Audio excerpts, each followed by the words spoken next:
Kepenatan ataupun stres kita ni jaga anak sekarang ni sementara saja. Kadang kita rasa aku seorang je ke yang dapat ujian besar macam ni. Orang lain aku tengok gembira je, elok je.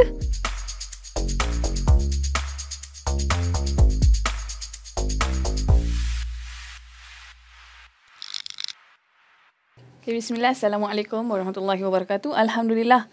Kembali lagi kita di podcast YM. YM Podcast episod yang ke-15 bersama saya, host anda.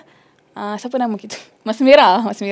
Selalu kita bersama dengan Cik Bat, Cik Aini kan. Jadi hari ini bersama saya lah, Cik Mira pula kan. Okay, hari ini kita bawakan tetamu khas dari jauh. Dari mana? Jauh ke? Jauh sangat lah. Dengkil je. Dekat orang tak, bukan orang jauh lah, orang dekat lah kan.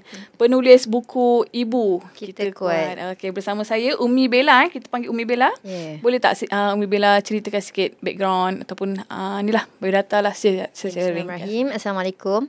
Okay, nama sebenarnya Nur Suhaila. Tapi saya brandingkan nama diri sebagai content creator sebagai Umi Bella lah. Umi Bella lah. Dekat Instagram. Okay, sebenarnya saya berasal daripada Dengkil. Mempunyai 8 adik-beradik. Sekarang sudah berkahwin lah. Mempunyai seorang anak. Alhamdulillah. Alhamdulillah. Okay, so Umi Bella, saya panggil Umi Bella lah kan. Yeah. Okay. Kalau Suhaila kita panggil Umi Bella. Saya boleh panggil Mama Mas lah. Oh, Mas okay. Mama juga boleh lah.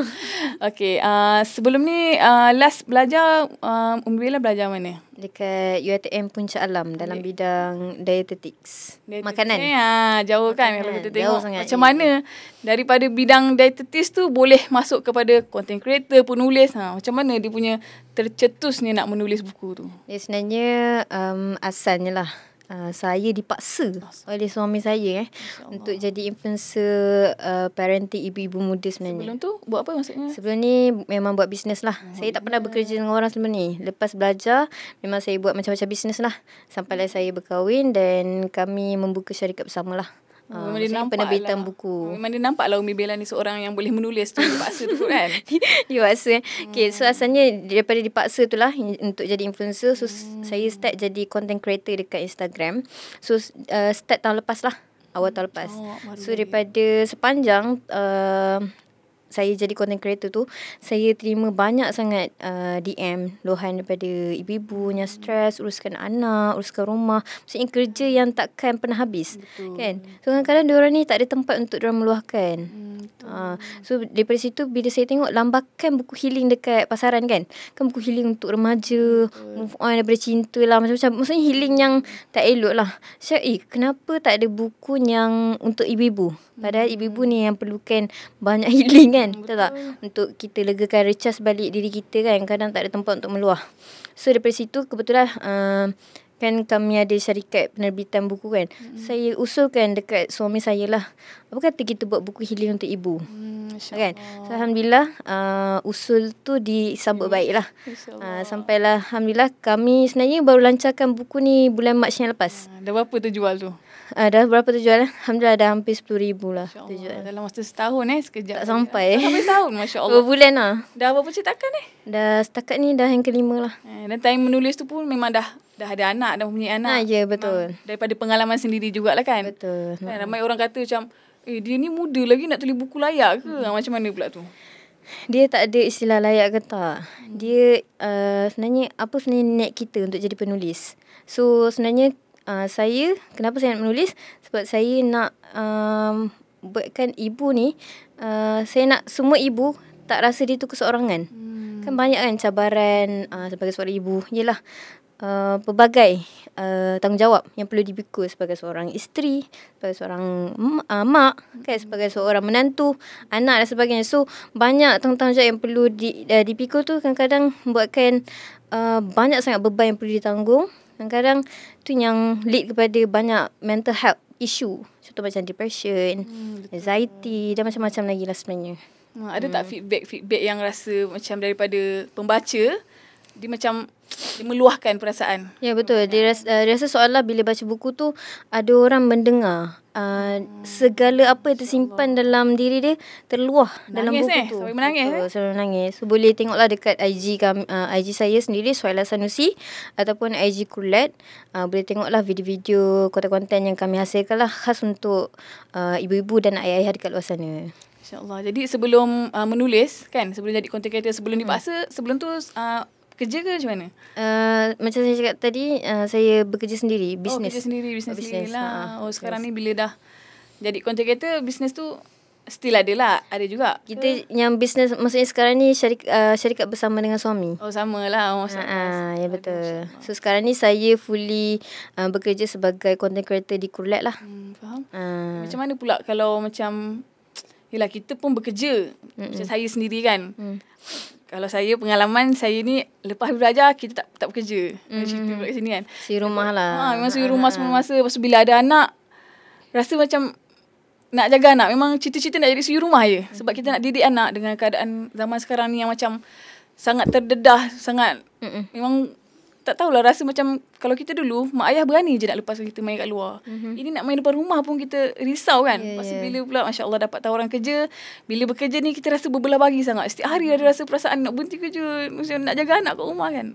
Umi Bella ada tak perasaan tu, ataupun macam mana Umi Bella bahagikan waktu bekerja dengan Okay, so sebenarnya apa yang ibu-ibu lain fikirkan sebenarnya benda yang sama. Maksudnya ibu bekerja kadang maksudnya dia rasa berat lah untuk tinggalkan anak, untuk orang lain jaga, pengasuh ataupun taska. Ataupun bila suri rumah ni kadang-kadang dia akan rasa downgrade. Dia rasa macam hina, tak ada yelah tak dapat gaji kan. Kadang-kadang dia rasa macam orang lain lagi successful. Maksudnya istilah successful tu dia nampak kepada orang yang berkerjaya. So sebenarnya sama ada kita si rumah ataupun ibu bekerja ke, kita semua nak yang terbaik untuk anak kita. So setiap apa jalan yang kita pilih sebenarnya kita dah fikirkan apa yang terbaik untuk diri kita, untuk keluarga kita sebenarnya. Dan kadang-kadang orang bekerja tu sebenarnya apa yang dia nak capai. Okay, so dia nak capai tu supaya dia jadi figure. Maksudnya anak dia boleh nampak lah kejayaan seorang ibu tu untuk menjadikan anak tu lebih berjaya lepas tu. Tapi ibu rumah mungkin ada dia punya aims dia.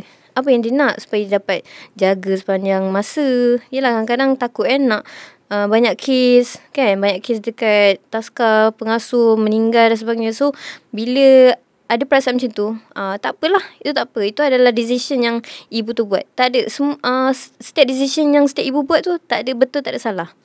Sebab masing-masing fikirkan yang terbaik untuk anak. Masya-Allah. Tapi ada tak macam nasihat ataupun untuk lah macam saya sendiri sebelum kita tak bekerja, kita rasa macam orang pandang kita tak kerja, belajar tinggi-tinggi tak kerja. Selalu je dan ramai je orang macam tu kan. Kalau tengok Facebook pun banyak ibu yang mengadu satu part, yelah dia kata dia tak kerja. Sebab dia tak kerja kan, belajar tinggi-tinggi tapi tak kerja, duduk rumah jaga anak. Downgrade lah macam tadi kan bila cakap kan. Ataupun ada juga masalah macam saya cerita tadi. Dia bekerja tapi dalam masa yang sama dia tak nak berbelah bagi kan. Jadi untuk ibu yang tak bekerja ni lebih lagi rasa di downgrade sebab dia tak. So dia kena ada, macam saya cakap tadi, dia kena ada values ataupun nilai matlamat yang dia nak capai dalam hidup dia. So dia tahu seorang mak ni sebenarnya memang dia punya tugas utamanya adalah di rumah. Kita tak dapat sangkal lagi, memang sebenarnya zaman Rasulullah sendiri, isteri-isteri adalah orang yang menguruskan rumah. Sebab tu para suami dia bekerja di luar untuk mencari nafkah dan sebagainya. Itu adalah fitrah yang Allah sebenarnya dah ciptakan untuk lelaki dan perempuan. Tapi bila bila arus dah berjalan, dah berubah dan sebagainya, so kebanyakan sekarang kita tengok ramai perempuan yang dah bekerja mungkin sebab kita nak tampung ekonomi, kan, nak support lah. Suami tak mampu untuk menanggung banyak kos dah makin tinggi dan sebagainya. So dia ikut persetujuan bincangan antara suami dan isteri tu, apa yang terbaik untuk anak-anak diorang. Kena fikir di situ lah. Betul. Jadi dalam nak membesarkan anak-anak, macam mana Umi Bella kan, kita bekerja, macam mana kita nak bagi masa anak kita ni bekerja, balik kerja kita kat rumah pun tak selesai lagi. So kita rasa macam sikit je lah masa dengan anak. Okay, sebenarnya dia bukan soal banyak ataupun sikit masa, tapi berkaitan dengan quality time. So walaupun banyak masa dengan anak, tapi kalau kita tengok phone kan, kita tak kita tak menumpukan perhatian dekat anak kita, kita tak melayan dia main kan. Lagi waktu fasa dia bayi dah sampai toddler kan, so diorang ni lebih banyak bermain. Tapi kalau waktu tu pun kita main handphone, kita tak menumpukan perhatian betul-betul dekat diorang, so is useless. Tapi bayangkan kalau ada ibu bekerja yang dia nak buat betul-betul dengan anak dia, nak bagi yang terbaik. Lepas habis bekerja, dia letak phone, dia ketepikan segala kerja-kerja dia dan fokus pada anak. Dan waktu tu lah dia bonding dengan anak dia, dia buat aktiviti. Dah penat. So nak kata sepenat-penat macam mana pun, layanlah anak. Tanggungjawab kan, itu yang kena kan. Jangan sampai kita pagi keluar tak jumpa, tak nampak anak, malam nanti pun tak nampak anak. Sebab ada kan, dia nak tidur, balik pun nak tidur. Ada yang sampai macam tu. Ada lagi bila ayah lah kan, ataupun mungkin ada yang sampai kerja selalu kena pergi apa? Outstation kat luar kan, offshore lagi 6 bulan kena PJJ. Memanglah macam susah sikit. Tapi bila dah balik rumah tu, spend time dengan anak betul-betul. Perlu tak kita ambil masa nak rehat kan? Kalau kan balik kan perlu. Memang perlu. So benda tu kena ada persetujuan antara suami dengan isteri tu lah. Maksudnya kena nego. Okay, contoh kalau dua-dua bekerja kan, okay, masing-masing penat. Isteri penat, ayah pun suami pun penat juga kan. So siapa yang nak layan anak? So kita cubalah discuss. Okay, boleh tak waktu sekarang ni saya ambil masa saya. Saya nak rehat sekejap, awak layan anak ataupun urus keperluan dan sebagainya. Dan nanti saya ambil turn lah. Shift lah tukar shift. Dia macam shift lah. So dia semua lebih kepada memang kerjasama. Maksudnya peranan ayah pun memang sangat penting lah dalam peranan ayah memang sangat penting. Sebab tu yang saya pernah cakap sebelum ni dalam cerita dekat Radio Zayan tu, memang ayah, ibu perlu kamu. Sebabnya lepas ni boleh ada ke tajuk tu lepas ni? Buku insya-Allah lah kot. Kalau kita tak tahulah ayah ni suka baca ke tak kan. bukan isu seksis ke apa kan. Tapi kata kebanyakan yang suka baca adalah perempuan lah. Okay, so balik pada topik tadi. Memang peranan ayah ni sangat penting. Sebab banyak luahan juga tu dekat DM saya dekat Instagram, kata kenapa penat, stres semuanya. Sebab semuanya mak tu yang kena buat, ibu tu yang kena settlekan. Dah lah dia bekerja ataupun dia suri rumah sepanjang seharian, orang akan anggap dia ni macam tak buat apa-apa. Boleh je, tak apalah, dah relax. Padahal bila jadi suri rumah ni lah 24 jam kerja yang takkan pernah habis. Kan, betul tak? Betul. Okay. So sebagai suami memang kena faham lah, kena tahu peranan, kena tanya isteri, keep tanya macam mana, okey ke tak. So walaupun dengan sekadar soalan okey ke tak tu pun sebenarnya membantu. Betul, mengisi balik tangkit emosi sebagai seorang ibu sebenarnya. Penting untuk ibu pun, dia kerja, balik rumah dia kerja lagi, emosi tu sangat penting lah. Sebab kalau penat-penat kan sampai boleh ada jadi deraan, dera. Betul. Pukul-pukul anak ataupun mungkin kepada ibu tu sendiri, dia depression, boleh sampai ada kes yang dia berpantang, waktu pantang bunuh diri. So, terlalu stres. Lagi bila suami tak ada dekat sisi. Suami tak ada di sisi dan sebagainya lah, benda macam tu. Kalau pernah dengar kan hadis tak silap ataupun kata-kata Abi Talib kan. Dia kata didiklah anak mengikut zaman. Biasa kan dengar kan. Macam mana pula, macam membela anak seorang seorang bakal tambah insya-Allah. Tambah ni macam mana bertambahnya buku tu. Maksudnya bertambah buku? Bertambahnya anak macam mana bertambahnya buku tu. Bertambah-tambah buku kan insya-Allah. Didiklah anak mengikut zaman kan. Kita nak didik anak kita macam cara kita dibesarkan. Logik ke benda tu dengan zaman sekarang yang memang dulu kita mana ada telefon, main kat luar, bersepah-sepah, tak heran pun tak fikir pun orang nak colik ke, nak kena tangkap ke apa benda kan. Tapi sekarang ni kan zaman teknologinya, kalau macam anak remaja pula dengan K-popnya, kalau kita dulu Hindustan kan, tu pun tengok TV kan. Sekarang K-pop mana-mana pun ada konsert lah benda semua kan. Betul. Macam mana anak tu kita nak membesar dengan mengikut zaman? Adakah dia nak handphone, okay kita bagi handphone.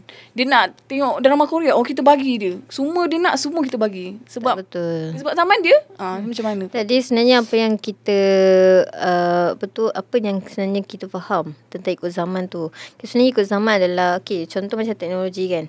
Dia sebenarnya teknologi baik jika digunakan secara baik. Secara berpada-pada dan baik. Tapi nak katanya kesan kepada benda tu adalah lebih banyak kesan mudarat dia berbanding yang baiknya. Ada orang kata kan, bayi seawal bayi dia dah tengok phone, dia dah pandai baca ABC Alibata cepat je. Tapi sebenarnya perkara penting yang untuk awal kanak-kanak ni belajar adalah tentang emosi. So bila dia belajar benda intellectual dulu berbanding emosi, so nanti tu yang dia akan jadi tantrum, lebih menjadi orang yang tantrum kan, cepat mengamuk, orang dia memikirkan tentang diri dia je. Maksudnya dia bab emosi tu dia fail. So itu yang melahirkan anak-anak yang sebenarnya dia berjadi autism. Betul tak? Speech delay. Sebab dia banyak bergantung pada gadget saja. Mungkin orang nampak dia hebat, intellectual. Bagus lah, pandai lah budak ni. Speaking pula tu kan. Ramai tiba setahun dah pandai speaking, pandai nyanyi lagu Inggeris sebagainya. Tapi bukan itu yang kita nak awal. Sebab benda tu boleh develop nanti dengan cara yang lain jugalah. Okay, so yang teknologi tu bagus tapi digunakan secara baik. Kalau macam saya sekarang, saya memang tak dedahkan dekat anak saya skrin lah. Daripada bayi sampai sekarang. Sekarang umur berapa anak? Sekarang dah setahun 7 bulan. Nama Ahmad Muqtaz. Setahun 7. 7. So untuk handphone, so memang kami discuss lah suami isteri memang selepas habis sekolah SPM baru dia boleh ada phone sendiri. Sebelum tu pakai handphone mak dulu. Kalau untuk tujuan pembelajaran mungkin pakai iPad dan sebagainya lah benda tu kan. Tapi untuk dia memiliki smartphone dia sendiri is a big no. Sebab memang banyak dah nampak lebih banyak buruknya berbanding kebaikannya lah. So kalau macam kita boleh belajar ikut cara yang dulu. Kita dulu okey je belajar pakai flashcard ke, pakai buku kan, benda-benda macam tu. Macam-macam banyak sangat mainan-mainan jual kan. Banyak sangat educational toys dan mainan yang sebenarnya kita boleh bagi dekat anak kita. Jangan kita nampak gadget ni memang totally boleh menggantikan kita sebagai seorang yang maksudnya menggantikan sebagai seorang mak ataupun cikgu lah. So boleh tengok pada pengalaman Puan Adil Raji'ah, dia kan selalu bagi top parenting kan. Macam mana pengalaman dia dulu anak memang daripada bayi dibagi skrin. Maksudnya sebab dia waktu tu sibuk dengan PhD sebagainya. So dia bagi handphone, iPad waktu tu untuk anak dia menggantikan diri dia lah waktu dia busy kan. So sampailah anak dia disahkan sebagai orang yang terlebih skrin lah, orang yang sampai dia rasanya tak silap dia punya banyaklah masalah terjadi dekat anak dia. Seorang lah ke semua ke? Seorang, anak dia seorang. Haikal namanya.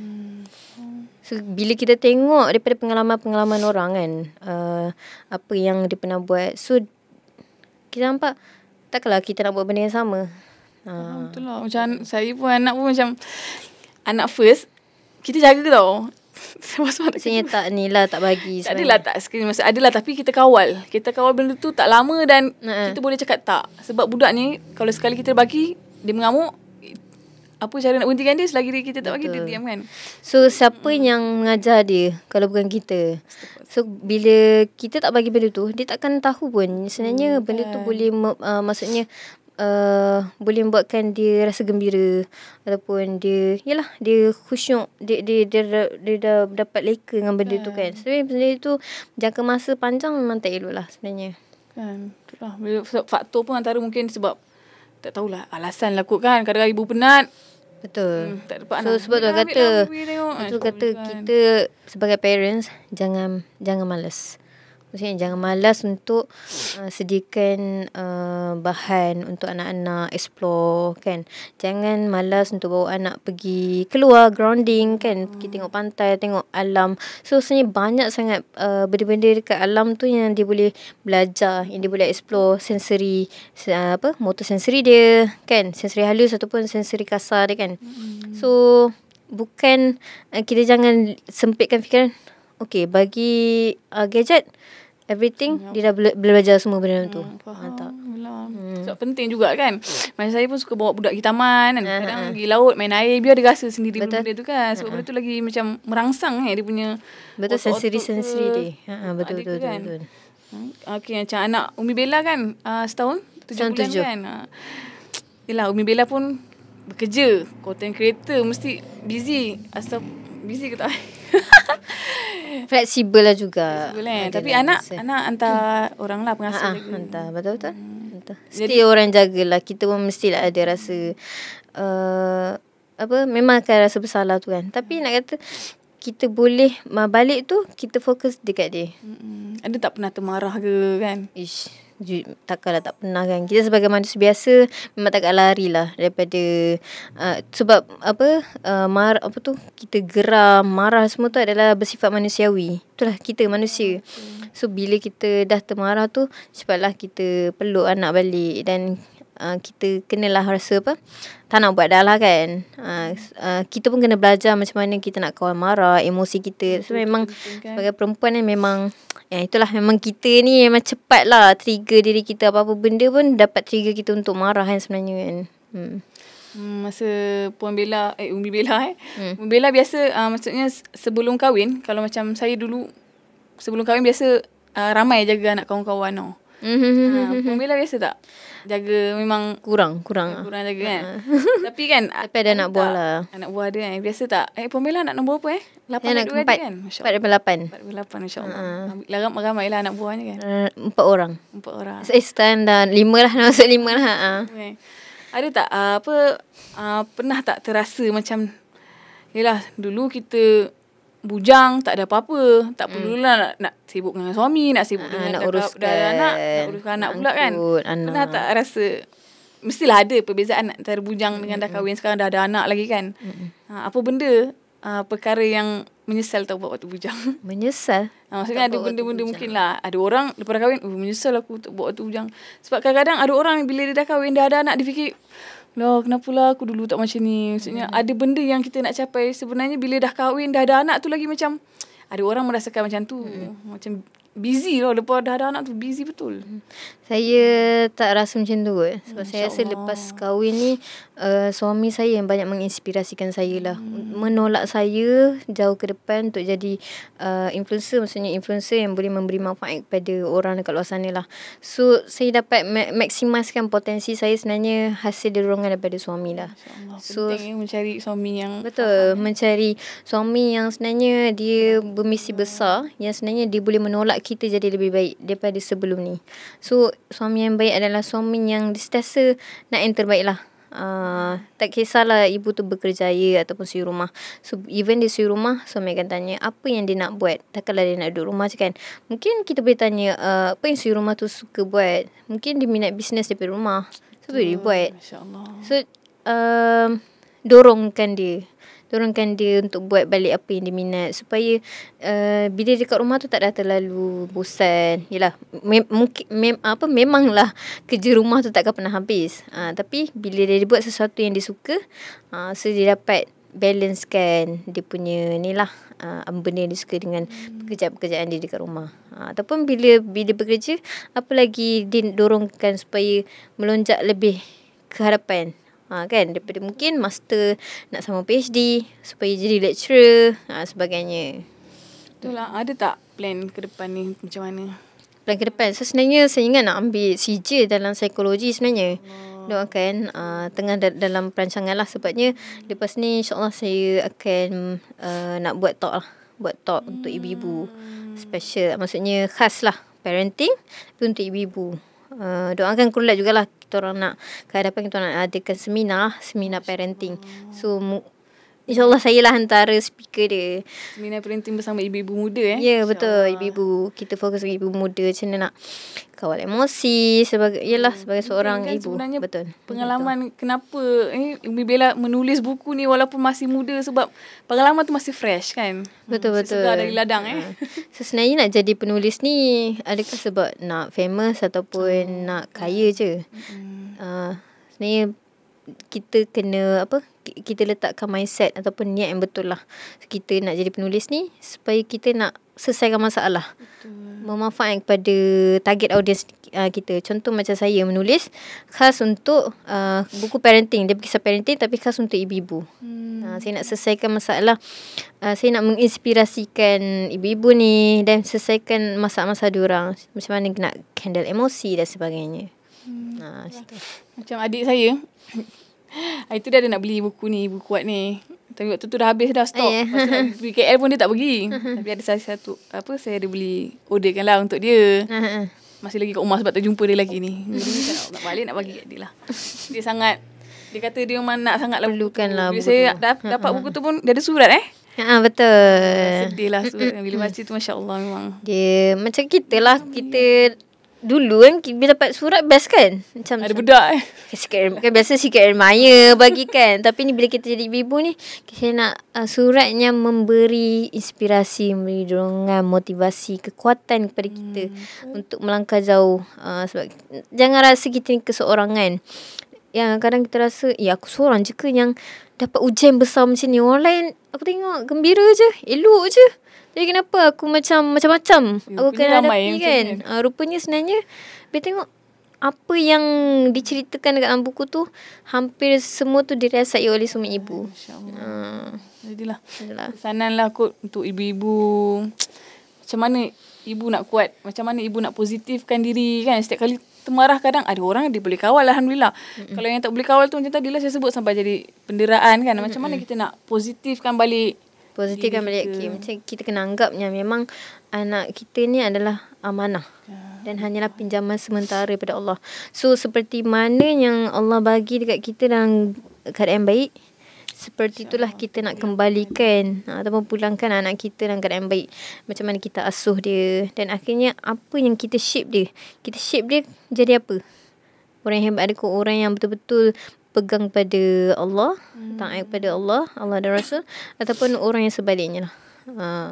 So insyaAllah itulah motivasi kita supaya kita rasa kepenatan ataupun stres kita ni jaga anak sekarang ni sementara saja. Sebab nanti diorang dah besar, sekejap je diorang dah besar, diorang dah tak nak dah memanjakan kita. Diorang dah tak nak dah nak dukung dia. Diorang dah tak nak dah kita suap makan dia, ataupun dah maksudnya dah tak ada lah memori tu. Diorang dah makin besar, diorang dah remaja, diorang lebih kepada kawan diorang. Akhirnya diorang kahwin, semua pergi ke maksudnya laluan masing-masing. So, anak saya pun sekarang dia macam baru 2 tahun, kecil je lagi. Tapi pada kita Yusof dah besar dah, lepas ni mama tak boleh dokong dah. Yelah, dah semua kan. Kita dah. Yelah, nak suap, semua nak buat sendiri kan. Yelah. Macam lah kalau kita tengok anak ni, cabaran dia lain-lain kan. Betul, setiap orang kita cabaran kat kita, dekat anak tu sendiri pun umur dia macam ni, perangai dia macam ni. Bila dah besar sikit, remaja sikit, lain itu pula memang perangai penting dia. untuk Allah. kita setiap fasa tu kita kena ada ilmu. Betul. So banyak sekarang ni buku-buku parenting yang ibu ayah boleh belilah dekat pasaran. Macam mana nak umur sekian-sekian, apa aktiviti yang kita boleh buat, apa antara behavior dia yang berubah kan, tingkah laku dia. So waktu sekarang fasa-fasa yang macam ni, apa yang macam mana kita nak develop dia bercakap kan. Kadang ada yang anak speech delay, kadang kita tak perasan benda tu. So memang sangat penting lah untuk kita perhatikan setiap fasa anak-anak kita tu lah. Kalau tak nanti jadi autism, speech delay ke, dan macam-macam masalah lain lah. InsyaAllah, Alhamdulillah perkongsian kita bersama Umi Bella sangat rancak hari ni. InsyaAllah mungkin ada apa lagi yang Umi Bella nak kongsi, kata-kata terakhir kepada kita punya. Kata terakhir, untuk semua ibu, terus kuat. Anda tidak keseorangan. Kita semua sedang melalui benda yang sama. Walaupun berbeza laluan sebagai suami rumah ataupun orang ibu yang bekerja, masing-masing ada struggle kita masing-masing. Tapi macam mana kita nak handle situasi tu, itu yang berbeza. So equip diri kita dengan banyak ilmu, baca banyak buku, dengar pengalaman orang. Jangan pernah putus asa dan jangan pernah rasa gagal mendidik anak. Sebab setiap hari kita sentiasa boleh buat lebih baik daripada sebelum ni, insyaAllah. InsyaAllah. Pesanan yang sangat-sangat menyentuh hatilah. Sebagai seorang ibu mungkin yang bakal ibu ataupun yang masih remaja belum kahwin juga, perlu sangat-sangat belajar ilmu parenting ni kan, supaya dia tak sama kita belajar dengan kita menghadapi benda tu depan mata kan. Lain pula kan, macam mana kita nak praktik benda yang kita belajar tu nanti kan. Wallahualam, insyaAllah sesiapa yang belum lagi dapatkan buku Ibu Kita Kuat, boleh dapatkan kat mana? Dekat sekarang kita ada dekat website lah, OnPay, ataupun boleh pergi dekat kita punya link IG, Shopee pun ada juga. Biasa orang cari Shopee tu. TikTok pun ada juga. Ada jugalah. Ada Kurlat, boleh type Kurlat QURLAD Kurlat. Okay. InsyaAllah, Alhamdulillah, itu saja tetamu istimewa kita hari ni. Kita nantikan siapa pula tetamu kita minggu depan, insyaAllah. Assalamualaikum warahmatullahi wabarakatuh. Assalamualaikum.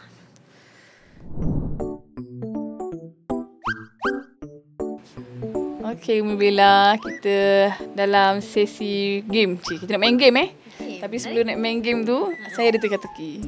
Ini teka-teki melawak je. Tiba tergelak. Okay. Binatang apa? Kau tahu? Binatang apa yang akan datang tak lama lagi?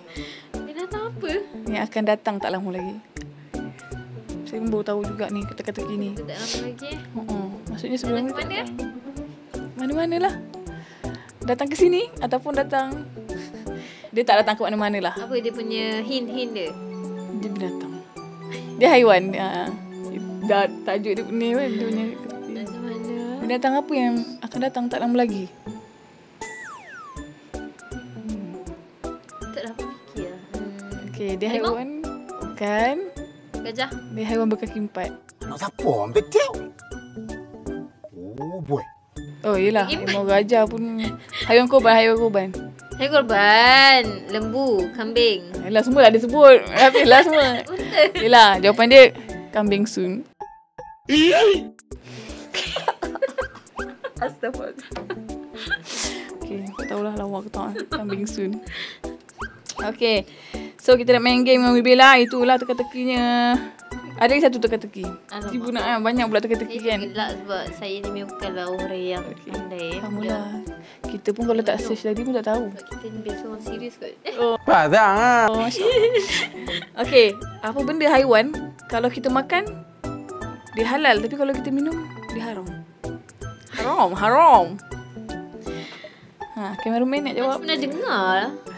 Pernah dengar. Nak jawab ke? Nak jawab ke? Kalau kita makan dia halal, kalau minum dia haram. Macam mana haiwan tu boleh minum? Okay. 1, 2, 3. Tek. Tiger. Kenapa? Kalau biskut tiger boleh makan. Kalau air tiger tu boleh minum. Haram. Jangan minum. Bagus tuan direktor. Bagus. Aduh, ya Allah. Okeylah, jomlah kita kembali balik kepada game kita. Kenapa tak main game? Okey. Ni tak adalah game sangat. Kita lebih kepada nak Umi Bella lakonkan situasi macam mana Muqtas pernah tak dia tantrum? Pernah. Macam mana dia tantrum kat mall tu, apa nak buat? Mall tak pernah lagi lah. Mall tak pernah lagi. Masya Allah, bagus betul. Jarang pergi mall. Masya Allah. Tapi kat rumah pun sekarang ni kadang-kadang je lah dia menangis. Kadang-kadang sebab mungkin dia nak mainan ke, nak susu. Macam mana nak buat? Biasa je lah. Cuba mantap anak dia macam biasa je. Kenapa Dia tak tak tahu? adalah seteruk. Maksudnya sampai nak kena tutup berapi nak. Tak ada. Tok Lila nak lakonkan ni. Macam mana ni? Saya tunggu. Boleh lah, try lah. Dia pernah tak nangis yang memang pujuk macam mana pun dia tak nak? Ke memang pujuk je selamat? Biasanya dalam masa sekejap Masya sempat lah. Tak adalah begitu sampai setengah jam ke. Okay, sambung balik podcast tadi. Okay, cubalah lakon-lakon konon lah tantrum tak nak buat macam mana tu. Ataupun anak buah ke, anak-anak kawan ke pernah. Maksudnya buat ni lah. Macam mana nak pujuk tu. Macam mana? Reaksi lah. Action. Sebenarnya bila anak, apa yang saya belajar lah, bila anak senang tantrum memang kita kena pergi ke arah dia dan peluk dia. Peluk dia, menangis macam mana pun peluk dia. Dan saya pernah hadapi lah, macam pagi tiba-tiba dia terbangun pagi, dia menangis lah. Lepas tu bagi apa pun tak nak, bagi air tak nak, bagi susu tak nak. So kita pun explore lah dekat kat dapur, tunjuk, okay nak apa, tunjuk satu-satu kan. Tiba dia nak main rupanya so kita cuba bagi dia choice apa yang dia nak waktu tu, Alihkan dia punya latihan berbanding dia nak menangis waktu tu. Tu pengalaman saya lah sebenarnya. Okay, kemudian lakonkan. Semua aktiviti kita berlakon game kita ni. Saya lah yang kena lakon. Okay. Situasi pujuk anak tapi dalam emosi sedih. Anak tengah mengajuk ni. Tak nak dah ni. Pujuk tak nak. Macam mana Umi Bella nak pujuk tapi dalam keadaan gaya yang sedih lah. Bagi dialog. Lagi dah lagi. Dah mana Mumtaz? Anak tu ni anaknya. Mumtaz, jangan nangis. Sedih. Sedih. Tu. Alamak, dia tak ada dekat depan mata, tak ada pula nak sedih macam tu. Mumtaz, janganlah nangis. Mumtaz, Mumtaz nak apa? Umi bagi nak apa? Biasa dia jawab tak? Tak adalah. Tak ada. Kita cuba, dia akan tunjuklah dalam apa yang dia nak. Dalam keadaan dia nangis. Round rumah apa semua. Okay, apa yang dia nak. Dia akan tunjuklah apa yang dia nak main lah. Okey, kemudian yang seterusnya, berapa banyak kali boleh main ni? 3 kali. Ni berapa kali dah? Ni 2 baru sekali kelas. Okey, macam mana nak lakukan situasi marah anak tapi dalam keadaan kita happy? Macam mana nak marah anak dalam keadaan happy? Marah tapi happy. Marah ni. Marah kena happy. Tapi marah. Memang kita tengah marah, memang dia buat something yang kita rasa nak marah, tapi kita marah dalam keadaan kita bukan marah yang dia marah dalam keadaan kita gembira. Kita nak kasi bergurau dengan dia. Mumtaz buat ni ke? Pasal geretik dia. Geretik robot. Gelak lah. Kita pun tak jadi nak marah. Dia pun gelak. Anak-anak punya gelak ni pun kita Kadang kita yang kena fix diri kita sendirilah. Barulah kita dapat regulate kita punya emosi sebenarnya. Alhamdulillah. So itu saja game kita hari ni. Okay, terima kasih.